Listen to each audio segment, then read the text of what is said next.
nafsu ini. Makin lama nafsu ini terus makin membesar. Semakin lama hidup di dunia, maka terkadang kita semakin berat untuk meninggalkan dunia. Makin lama.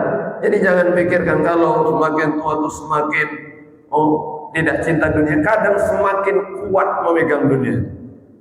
Semakin kuat, makin sayang. Anak makin banyak, cucu makin banyak, harta makin banyak, sehingga dia makin berat untuk melepaskan dunia. Padahal kalau dia menggenggam sudah tidak kuat lagi. Tidak kuat lagi. Kenapa? Semakin berumur, semakin genggaman itu semakin melemah, agar kita perlahan-lahan melepaskan dunia dari tangan kita. Jangan terlalu genggam parah. Kenapa? Ada tujuan kita, ada misi kita yang harus kita jalani. Hawa nafsu ini selalu ngajak kepada keburukan. Nafsu dalam diri, inna nafsa la'ammaratu bisu. Nafsu ini ngajak kepada keburukan. Maka terus berjuang sampai akhir. Musuh ini tetap ada di Ramadan maupun di luar Ramadan. Kalau setan di Ramadan tidak ada, namun di luar Ramadan setan ada. Di Ramadan musuh kita nafsu ada, di luar Ramadan juga ada. Maka terus meningkat. Maka cara melemahkan nafsu ini dengan berpuasa. Dengan berpuasa kita jaga. Setelah Ramadan full 30 hari, minimal setelah Ramadan kita jaga puasa 3 hari dalam sebulan. 3 hari, 13, 14, 15. Setiap bulan. Itu namanya puasa putih. Saat matahari, saat bulan terang benderang. Masya Allah. 13, 14, 15. Aku bisa lebih, Ustaz. Silakan tambah. Sebulan 8 hari. Senin, Kamis. Senin, Kamis. Senin, Kamis. 2 kali 4, 8. Aku masih bisa tambah, Ustaz. Tambah 15 hari sebulan. Puasa Nabi Daud. Sehari puasa, sehari tidak. Sehari puasa, sehari tidak. Ini yang paling luar biasa. Kenapa? Ujiannya berat. Pas hari puasa, tidak ada kondangan. Pas besok puasa, banyak kondangan. Ujian deh. Masya Allah. Luar biasa. Maka kita tetap jaga puasa kita. Di Ramadan puasa, di luar Ramadan tetap kita puasa. Kadarnya berbeda. Boleh tak Ustaz puasa dahar, puasa setahun penuh. Sayyidah Aisyah radhiyallahu taala anha, setelah peninggalan baginda Nabi Muhammad sallallahu alaihi wasallam, beliau puasa 1 tahun penuh, kecuali hari-hari yang dilarang puasa. Puasa terus. Kalau ada hajat, ada keperluan, maka boleh. Tapi kalau tidak ada keperluan, makruh hukumnya. Nah, puasa terus. Jangan sampai puasa mengurangi kadar semangat kita. Tetap puasa, semangat tetap terjaga. Kita alhamdulillah, yang makin akhir Ramadan, kita merasa semakin biasa. Sahur tidak pula banyak lagi. Buka tidak pula semau gitu, yang mulai bang. Ala kadar, setiap hari saja. Jadi sedang-sedang. Jadi saat kita jaga di Ramadan, sedekah kita jaga. Ramadan sedekah meningkat, di luar Ramadan tetap jaga. Siapa orang yang sedekah pagi hari, maka datang 2 malaikat mendoakan dia. Allahumma timun fikun khalafa, Allahumma timun sikan talafa. Ya Allah, beri ganti orang yang sedekah pagi hari ini. Ya Allah, berikan kehancuran orang yang tidak mau sedekah pagi hari. Tiap hari malaikat itu datang mendoakan. Maka kita ambillah bagian doa malaikat Allah Subhanahu wa ta'ala. Ini 10 hari terakhir ini jangan lupa sedekah. Kalau bisa setiap malam, Bapak Ibu yang dimuliakan Allah, sedekah tiap malam. Tarawih jangan lupa bawa uang. Masuk ke celengan, berapapun kita masukkan. 2.000 Ustaz, boleh, silakan. Bayangkan kalau malam itu tepat Lailatul Qadar, maka kita sedekah selama 83 tahun non-stop. Bayangkan, masuk celengan 2.083 tahun sedekah.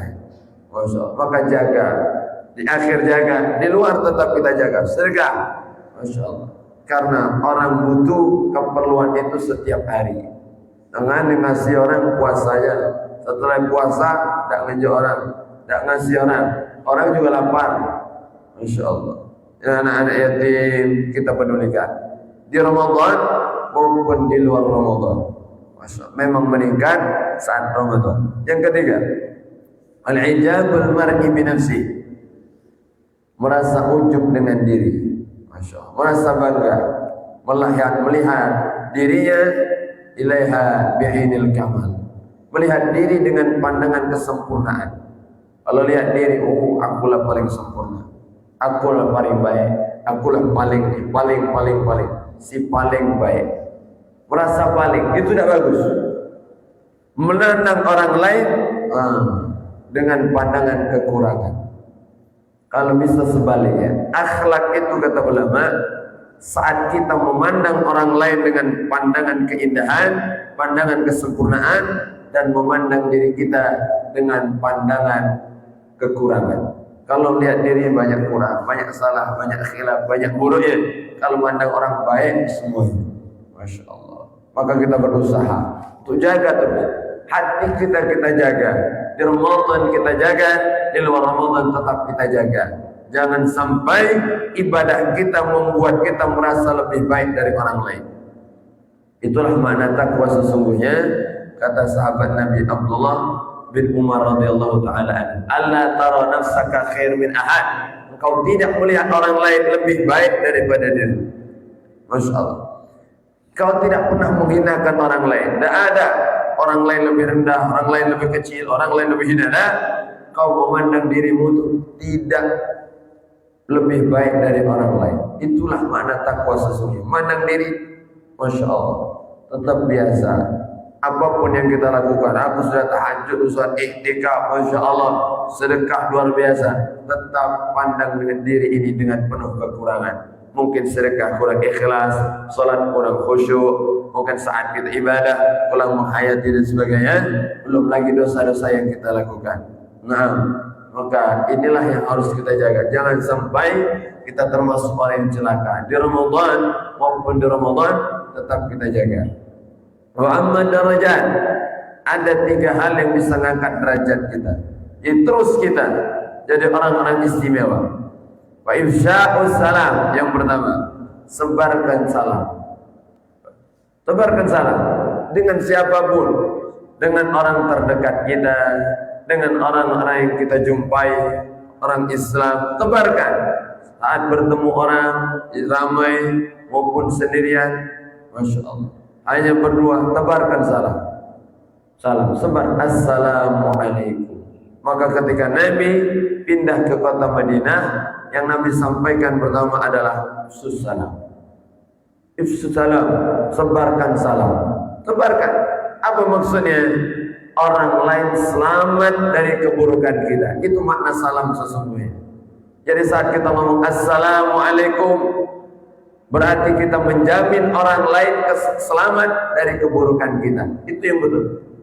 Assalamualaikum, aku jamin keselamatan untukmu dari keburukanku, selamat dari caci makiku, selamat dari keburukanku, selamat dari hinaanku, selamat dari kezalimanku. Kalian akan selamat dari keburukanku. Itu salam sesungguhnya. Bukan salam mulutnya, tapi hati membenci. Salam lisannya, tapi kadang menyakiti. Alhamdulillah, ngomong salam, tapi sendal kawan diambil. Alhamdulillah. Ngomong salam, tapi ternyata di belakang dicaci maki, dihina, sumpah serapah.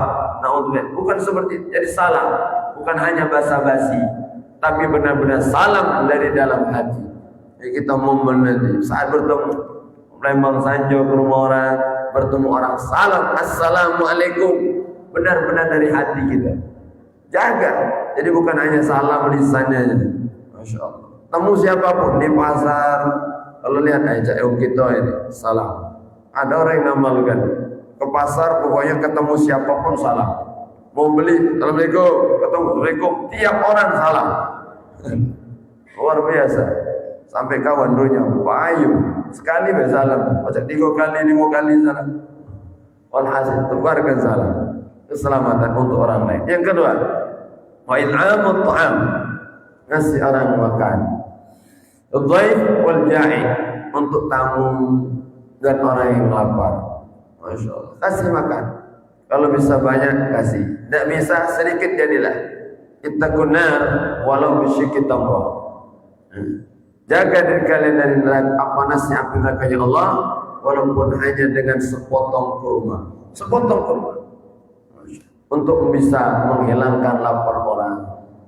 Luqmah bi batni jahid, satu suap di perut orang yang lapar itu lebih hebat, kata Syekh Abdul Qadir Jilani, dari membangun masjid jami yang besar.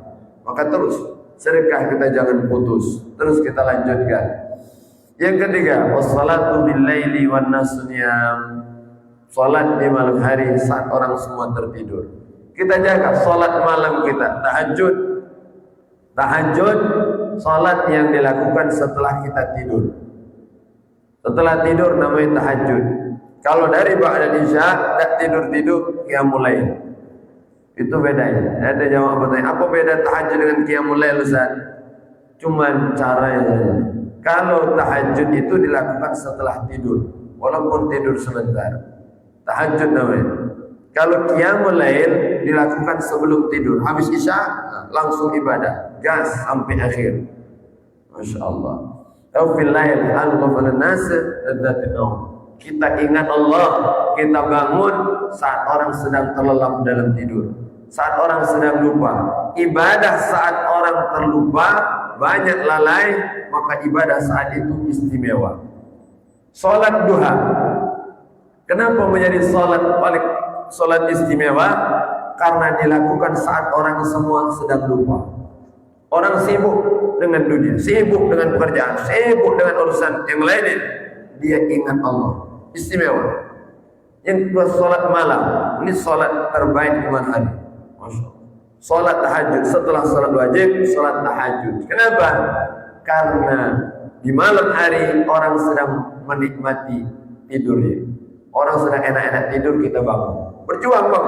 Perjuangan lebih berat. Masya Allah. Luar biasa. Maka tahajud itu luar biasa. Setelah tidur, bangun untuk salat. Melawan nafsunya, melawan ngantuk, melawan nikmat tidurnya, dia lawan. Maka dia dapat keistimewaan di sisi Allah Subhanahu wa ta'ala. Derajatnya